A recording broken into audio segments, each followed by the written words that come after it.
हाँ जी, तो नमस्कार प्यारे बच्चों, कैसे हो आप सब। आई होप आप सब बहुत अच्छे होंगे। और मैं आज आपका इस नए वीडियो सेशन में आपके अपने YouTube channel defence institute of India के इस नए वीडियो सेशन में मैं आप सबका स्वागत करता हूं। तो आज की जो हमारी बेसिकली वीडियो रहने वाली है, पॉलिटी की मैंने पहली वीडियो डाल चुका हूं, मैं मैथ का एक लेक्चर कंप्लीट हो चुका है। बाकी आपके बेनीवाल सर ने भी आपको इंट्रो दे दिया था। ज्योग्राफी का लेक्चर जल्दी ही, कल शायद ज्योग्राफी का ही लेक्चर रहेगा आपका, ठीक है। छोटे वाले सर का भी लेक्चर आ चुका है। अंकित सर के केमिस्ट्री के लेक्चर आने हैं, सुंदर सर के रीजनिंग के लेक्चर्स आने हैं, पारुल मैम के लेक्चर्स आने हैं। और बहुत ही जल्द आपसे शायद कर्नल साहब भी, कर्नल रतन सिंह फ्रांसिस जी भी शायद आपसे आके अभी मिलने वाले हैं बहुत जल्द। राहुल सर भी जल्दी ही विदिन ए वीक आपको आके एसएसबी की जितनी भी आपकी गाइडेंस रहेंगी, राहुल सर आपको देने का काम करेंगे, ठीक है बच्चों। दूसरा, टाइम टेबल की दिक्कत रह रही थी, तो टाइम टेबल के रिगार्डिंग मैं आपको एक चीज़ बता दूं कि आप सभी को एक नया टाइम टेबल मिल जाएगा। आपको उसमें डेली रूटीन वाइज आपको वीडियो मिल जाएंगी, ठीक है। और आप वहाँ से एक अच्छे तरीके से आपकी जो प्रिपरेशन है उनको कैरी ऑन कर पाएंगे। तो विदाउट वेस्टिंग एनी टाइम आज के जो हमारा सेशन रहने वाला है उसकी तरफ मूव ऑन करते हैं। बच्चों, हमने पॉलिटी स्टार्ट कर रखी थी, आज का एक छोटा सा सेशन रहेगा बट वो सेशन आपके जितने भी एग्ज़ाम्स होते हैं, ठीक है, डिफेंस के जितने भी एग्ज़ाम्स होते हैं उनके अंदर बहुत बार वो क्वेश्चन देखा गया है, ठीक है। तो एक्चुअली मैं बता दूं, मेरे थोड़ा टांग में चोट लग रखी है, इसलिए शायद मेरे को चलने में थोड़ी दिक्कत रहेगी। शायद आप वीडियो में भी आप देख पा रहे होंगे इस तरीके की कोई दिक्कत अगर आपको महसूस हो रही है तो उसको नेगलेक्ट करना। पर मैं फिर भी आपको बता दूं कि पॉलिटी का जो हमने पोर्शन स्टार्ट कर लिया था अब तक हमने देखा था कि कैसे हमारे कॉन्स्टिट्यूशन को डेवलप करने के लिए मांगें उठाई जा रही थी, हमारे कॉन्स्टिट्यूशन को, संविधान को बनाने के लिए मांगें उठाई गई। हमने ये भी देखा कि कैसे उन मांगों को ब्रिटिश गवर्नमेंट ने नकार दिया। किस प्रकार से जब वर्ल्ड वार की सिचुएशन आई तो उस वर्ल्ड वार की सिचुएशन के टाइम पे ब्रिटिश गवर्नमेंट मजबूर हो गई, तब उन्होंने अगस्त प्रस्ताव रखा, अगस्त ऑफर जिसको कहा गया। उसके बाद कैसे क्रिप्स मिशन भारत आया, क्रिप्स मिशन ने जाकर क्या क्या चीज़ें बताई। उसके बाद कैसे कैबिनेट मिशन आया और कैबिनेट मिशन के जो 3 सदस्य थे उनके बारे में हमने पढ़ लिया। आइए, आज का जो हमारा पॉलिटी का सेशन रहने वाला है बच्चों, ठीक है, जिसको राजनीति शास्त्र भी हम कह देते हैं, इसमें आगे आज हम उस कैबिनेट मिशन के बारे में बात करेंगे।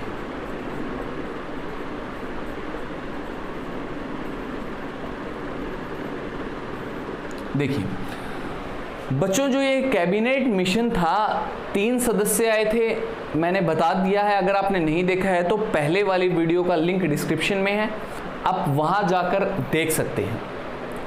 जो एक कैबिनेट मिशन था आपका, इस कैबिनेट मिशन में क्या हुआ, कैबिनेट मिशन ने वापस जाकर 2 बातें ब्रिटिश गवर्नमेंट को बताई। वो 2 क्या क्या थी? सबसे पहला तो कॉन्स्टिट्यूशनल असेंबली के बारे में, जिसको हम हिंदी में संविधान सभा के नाम से जानते हैं, संविधान सभा।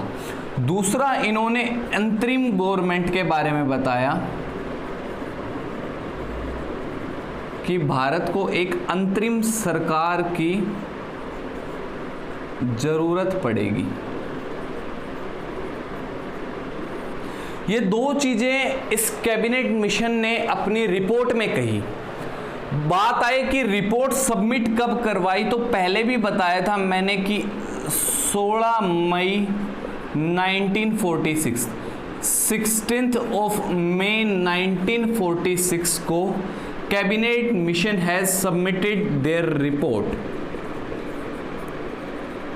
Cabinet mission has submitted there report,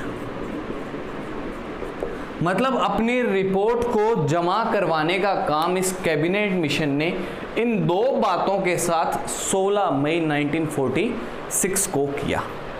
अब जब ये 2 चीज़ें इन्होंने बताई कि ये 2 चीज़ें चाहिए, तो इनमें सबसे important exam point of view से आपकी रहेगी कॉन्स्टिट्यूशनल असेंबली, जिसको क्या कहा गया बच्चों, संविधान सभा। आइए इस संविधान सभा के बारे में अब हम पढ़ लेते हैं आगे कि जो एक कॉन्स्टिट्यूशनल असेंबली थी आपकी, कि ये किस प्रकार से इंपॉर्टेंट थी।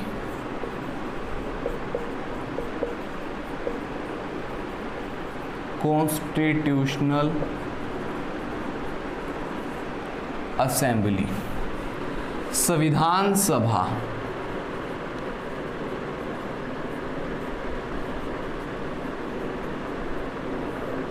देखिए जी, जो ये आपकी कॉन्स्टिट्यूशनल असेंबली है, संविधान सभा है, इसमें क्या हुआ, इस असेंबली में क्या हुआ, या ये असेंबली क्या थी, इसमें कुछ लोगों का ग्रुप इलेक्ट करना था।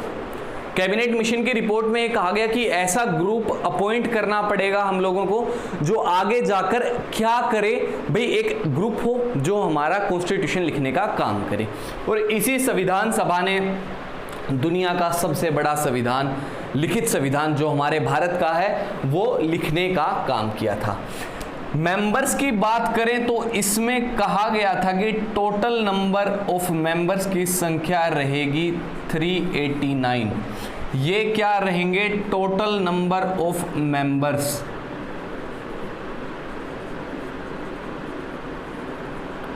टोटल नंबर ऑफ मेंबर्स रहेंगे आपके 389।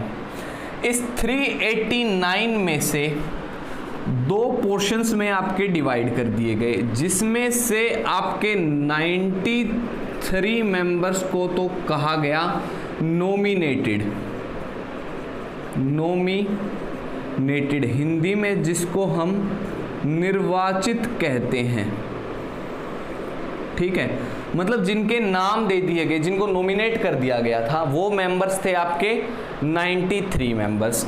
अच्छा बच्चों, कभी पूछ ले कि 93 नॉमिनेटेड मेंबर्स कौन से मेंबर्स थे, तो ये आपके प्रिंसले स्टेट्स, इसको क्या कहा जाता है, देसी रियासतें, देसी रियासतों। तो देसी रियासतों को कह दिया गया 93 मेंबर्स आप आपके चुन के कॉन्स्टिट्यूशनल असेंबली के अंदर भेज सकते हैं। इसके बाद बात आती है कि जो बचे हुए थे 296 मेंबर्स, जो 296 मेंबर्स थे ये कैसे थे बच्चों, ये आपके इलेक्टेड मेंबर्स थे, ठीक है, कैसे मेंबर से इलेक्टेड, मतलब ये वोटिंग होने के बाद वहां पर पहुंचे थे, ठीक है, वो नॉमिनेटेड थे, ये आपके कैसे मेंबर्स थे, इलेक्टेड मेंबर्स थे, मतलब 296 मेंबर को वोट के तहत वहां पर आपका पहुंचना था संविधान सभा के अंदर। इनमें से भी दो पोर्शंस में फिर डिवाइड कर दिया गया।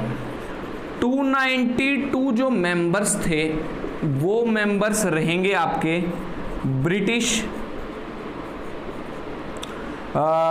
ब्रिटिश एरिया से कह लो आप, मतलब जो ब्रिटिश सरकार ने जो जीता हुआ क्षेत्र था ना, या ब्रिटिश स्टेट्स में यहाँ यूज कर देता हूँ वर्ड, वो थोड़ा अच्छा रहेगा, ठीक है, जो ब्रिटिश स्टेट्स था वहां से मेंबर रहने थे आपके 292, और जो बचे हुए 04 मेंबर्स थे ये आपके रहने थे ब्रिटिश कमिश्नरी से।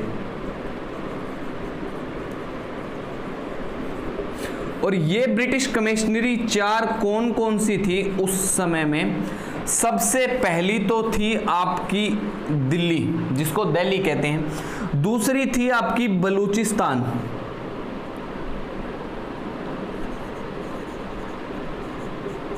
बलूचिस्तान। इसके बाद बच्चों जो आपकी कमिश्नरी थी वो थी कुर्ग।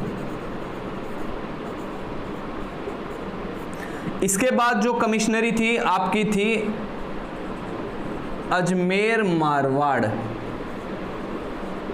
ठीक है, अजमेर मारवाड़, ये आपके राजस्थान वाला एरिया आ गया जी, ठीक है बच्चों, राजस्थान वाला एरिया आ गया। ये 4 ब्रिटिश कमिश्नरियों से इस तरीके से आपके मेंबर्स को अपॉइंट होकर पहुंचना था। मैं हट जाता हूं, एक बार आप स्क्रीनशॉट ले लीजिए, बाकी जो नोट कर रहा है तो वो सबसे बेस्ट रहेगा। तो ये एक ओवरव्यू था आपका इस कॉन्स्टिट्यूशनल असेंबली का कि इस प्रकार से संविधान सभा का निर्माण किया जाए।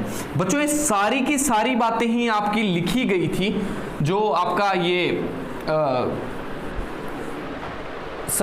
माफी चाहूंगा मैं, कैबिनेट मिशन की जो रिपोर्ट थी उसके अंदर ये सारी बातें इन्होंने लिख रखी थी अच्छे तरीके से कि इस तरीके से हमें इलेक्शन वहां पर इनका करवाना है। आइए अब देखते हैं कि जो इलेक्शन था वो इलेक्शन हुआ कब।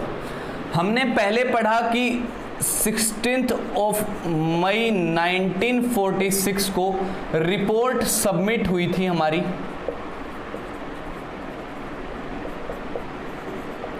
ठीक है। इसके बाद आपकी जो जुलाई 1946 थी, अप्रोक्स डेट नहीं है इसमें कोई भी, बट आपको याद रखना है कि जुलाई 1946 में कॉन्स्टिट्यूशनल असेंबली के इलेक्शन हुए थे। कॉन्स्टिट्यूशनल असेंबली के इलेक्शंस हुए थे। हमारी जो संविधान सभा थी उस संविधान सभा का जो चुनाव था, कॉन्स्टिट्यूशनल असेंबली के जो इलेक्शंस थे वो हुए थे आपके जुलाई 1946 में। बच्चों, यूपीएससी ने एक बहुत प्यारा क्वेश्चन पूछा है कि जो हमारे ये जो चुनाव थे, ये चुनाव कौन से चुनाव से मैच खाते थे, ठीक है। बड़ा ही इंपॉर्टेंट क्वेश्चन था कि जो कॉन्स्टिट्यूशनल असेंबली के चुनाव थे,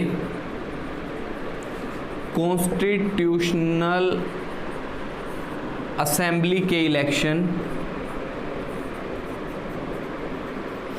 किस इलेक्शन से, किस मतलब आज के समय के कौन से इलेक्शन से, किस इलेक्शन से मिलते हैं, ठीक है, कौन से इलेक्शन से ये मेल खाते हैं। तो बच्चों, जो आपके आज के राज्यसभा के हैं ना,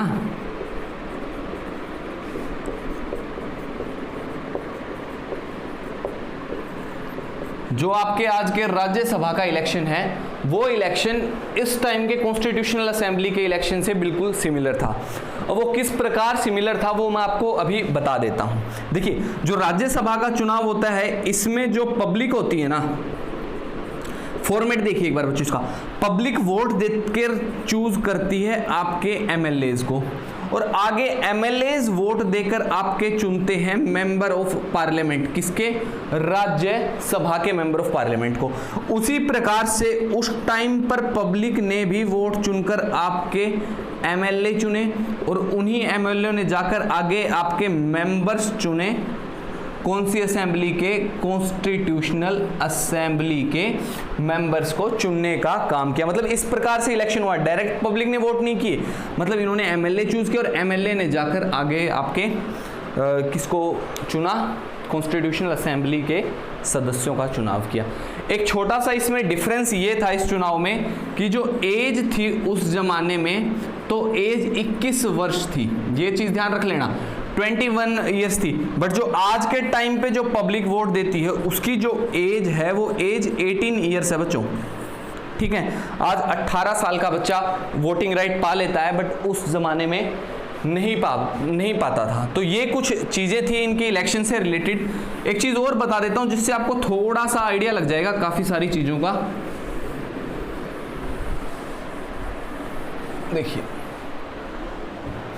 अब हम बात करते हैं एलोकेशन ऑफ सीट्स।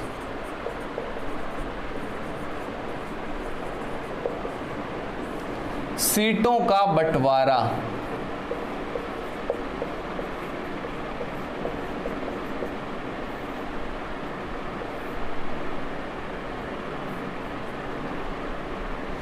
सीटों का बंटवारा, एलोकेशन ऑफ सीट्स के बारे में अभी हम डिस्कस करेंगे।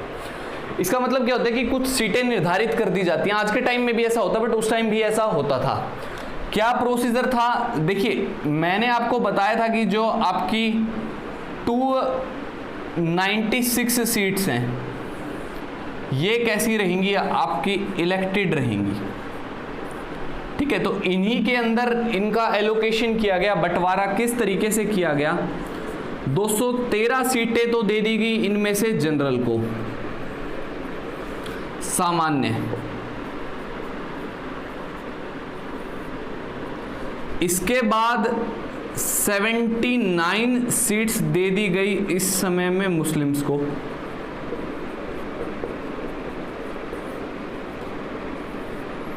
और 0.4 सीटें दे दी गई इस समय में आपके सिख्स को, सिख्स नहीं सिख, ठीक है, आपके जो सिख थे उनको 4 सीटें दे दी गई थी। हुआ क्या, जैसे ही इलेक्शन ओवर होता है रिजल्ट आते हैं, इसमें रिजल्ट ये आता है कि 208 सीटें जीतती है आपकी कांग्रेस पार्टी, जो उस समय में किसकी पार्टी मानी गई थी, आपके हिंदुओं की पार्टी मानी गई थी। 208 सीटें कांग्रेस जीत गई। 213 में से 208, 79 में से 6 निकाल दो जी बच्चों, जो 73 सीट्स थी ये आपकी मुस्लिम लीग जीत गई। 73 सीट्स आपकी मुस्लिम लीग जीत गई, और 4 में से मात्र 1 सीट ही जीत पाई आपके जो सिख थे, वो सिर्फ 1 सीट ही जीत पाए। अब देखिए ये डिफरेंस बहुत ज्यादा था, ये तो ना के बराबर ही था, बट ये जो डिफरेंस था ये बहुत ज्यादा था, और इसी डिफरेंस की वजह से आगे चलकर भारत और पाक का क्या होएगा, डिवीजन होएगा, जो बच्चों हम नेक्स्ट लेक्चर में कवर अप करेंगे। नेक्स्ट लेक्चर में जिसके बारे में हम पढ़ने जा रहे हैं वो रहेगा आपका ये। टाइम बता दूं, डेली आपकी 8 बजे क्लास रहेगी, डेली आपकी 8 PM पर क्लास रहेगी आपकी डेली, ठीक है। ये अभी हम प्रीमियर चलाएंगे इसका, बट कुछ समय बाद अगर लाइव आप चाहते हो कि हम लाइव आके आपसे डायरेक्ट कनेक्ट करके आपके डिफेंस एग्जाम्स की प्रिपरेशंस करवा पाएं, तो आपको ज़्यादा से ज़्यादा भाई लाइक शेयर और सब्सक्राइब करवाने पड़ेंगे। वो करवाने में आप थोड़ा सा सहयोग दो, क्योंकि YouTube का एल्गोरिथम ही आप सबको पता होगा, जैसे कि पहले 1000 सब्सक्राइबर तक थोड़ा प्रॉब्लम रहता है, उसके बाद फिर बहुत ईजी हो जाता है, काफ़ी सारी चीज़ें YouTube रिकमेंड करने लग जाता है चैनल को। वॉच टाइम काफ़ी अच्छा दे रहे हो, बच्चों के मैसेजेस बहुत अच्छे आ रहे हैं कि सर प्लीज़ रेगुलर वीडियोस दो। भाई अब से रेगुलर वीडियो रहेगी 8 बजे डिफेंस इंस्टीट्यूट ऑफ इंडिया पे, आपकी रेगुलर सभी वीडियोस आपको कंटिन्यू पहुंच जाएंगी, कंटिन्यू मिलती रहेंगी। तो आई होप, आई थिंक ये आज का सेशन आप सबके लिए बहुत अच्छा रहा होगा, आप सबको बहुत अच्छे से समझ में आया होगा। तो आज की इस वीडियो में इतना ही रहेगा। प्लीज़ लाइक का बटन सभी स्टूडेंट्स जो जो वीडियो देखे दबा दो भाई, हमें एनर्जी फील होती है। टूटी हुई टांग लेके भी खड़ा हो गया, आपको पढ़ा रहा हूँ, फ्रैक्चर हो रखी टांग फिर भी। तो आज के लिए इतना ही, तो फिर मिलते हैं नेक्स्ट वीडियो में स्टूडेंट्स, तब तक के लिए नमस्कार, जय हिंद, जय भारत।